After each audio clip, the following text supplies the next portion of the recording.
नमस्कार, तुम्ही पाहत आहात मराठवाडा नाऊ. लातूरमधून एक महत्त्वाची बातमी समोर येत आहे.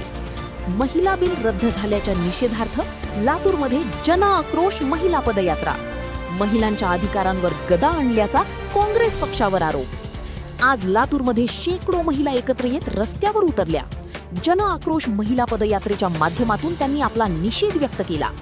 हातात फलक, घोषणाबाजी आणि चेहऱ्यावर स्पष्ट दिसणारा संताप अशा वातावरणात ही पदयात्रा पार पडली. महिला बिल रद्द करण्याच्या निर्णयाविरोधात हा आंदोलन उभारण्यात आला.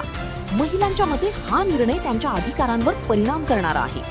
काँग्रेस पक्षावर गंभीर आरोप करण्यात आले. महिलांच्या अधिकारांवर वार केल्याचं आंदोलनकर्त्यांचं म्हणणं आहे. या पदयात्रेत भाजप युवा मोर्चा लातूरचे सरचिटणीस सूर्यसिंह राजपूत उपस्थित होते. त्यांच्यासोबत इतर पदाधिकारी व कार्यकर्त्यांनीही सक्रिय सहभाग नोंदवला. महिलांना न्याय मिळालाच पाहिजे, आमचे अधिकार आम्हाला हवेत अशा घोषणांनी परिसर दणाणून गेला.